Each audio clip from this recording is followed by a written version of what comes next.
முத்தமிழறிஞர் கலைஞர் அவர்களின் 100 நிறைவை முன்னிட்டு அவரது பிறந்த நாளான இன்று தகவல் தொழில்நுட்பவியல் மற்றும் டிஜிட்டல் சேவைகள் துறை அமைச்சர் பழனிவேல் தியாகராஜன் மதுரை மத்திய தொகுதி சிம்மக்கல்லில் அமைந்துள்ள கலைஞர் திருவுருவ சிலைக்கு மாலை அணிவித்து மரியாதை செய்த பின் தொண்டர்களுக்கு இனிப்புகள் வழங்கினார்.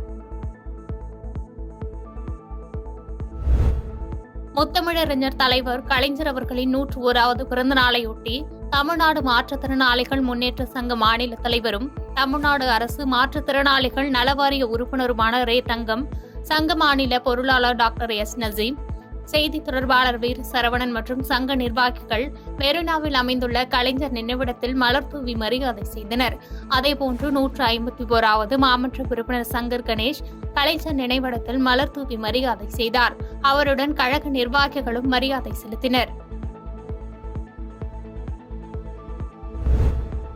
கலைஞர் அவர்களின் 100 நினைவு விழாவை முன்னிட்டு அரியலூர் மாவட்டம் முழுவதும் தமிழ்நாடு அரசு போக்குவரத்து துறை அமைச்சர் சிவசங்கர் மாவட்ட கழகத்தின் சார்பில் 100க்கும் மேற்பட்டோருக்கு மரக்கன்றுகள், இலவச வேட்டி சேலை, அன்னதானம் மற்றும் அரியலூர் மாவட்ட கழக அலுவலகத்தில் மாவட்ட கழகத்தின் சார்பில் 40 நரிக்குறவர் குடும்பங்களுக்கு நலத்திட்ட உதவிகளை வழங்கினார்.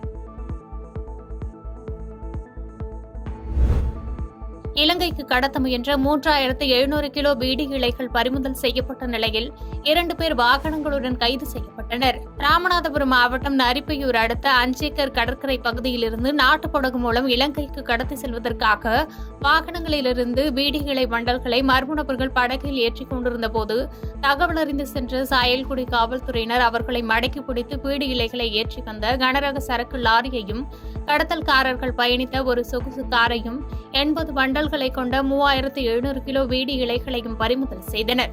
வாகனங்களை ஓட்டி வந்த மதுரை மாவட்டம் முசலம்பட்டியைச் சேர்ந்த காமு மற்றும் தூத்துக்குடியைச் சேர்ந்த செல்வராஜ் ஆகிய இருவரையும் கைது செய்து சாயல்குடி காவல் நிலையத்திற்கு அழைத்து வந்த போலீசார் விசாரித்து வருகின்றனர். மேலும் போலீசார் வருவதை அறிந்து அங்கிருந்து தப்பி ஓடிய மற்ற குற்றவாளிகளை தீவிரமாக தேடி வருகின்றனர். செங்கல்பட்டு அரசு மருத்துவமனை வளாகத்தில் அடையாளம் தெரியாத ஆண் சடலம் கண்டெடுக்கப்பட்ட சம்பவம் பரபரப்பை ஏற்படுத்தியுள்ளது. செங்கல்பட்டு அரசு மருத்துவமனை வளாகத்தின் உள்ளிருந்து துர்நாற்றம் வீசியதை உணர்ந்த அப்பகுதி மக்கள் மருத்துவமனை வளாகத்தின் உள்ளே சென்று பார்த்தபோது குப்பை மேட்டில் ஆண் சடலம் கிடப்பதைக் கண்டு அதிர்ச்சி அடைந்தனர்.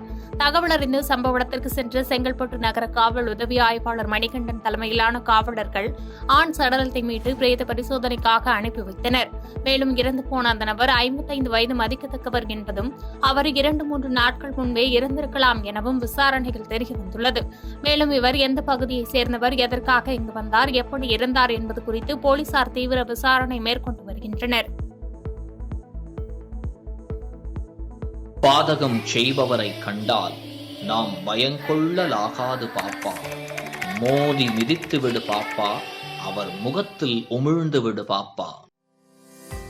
அண்மை செய்திகளை உடனுக்குடன் தெரிந்து கொள்ள இணைந்திருங்கள் இயம்நாடு தொலைக்காட்சியுடன்.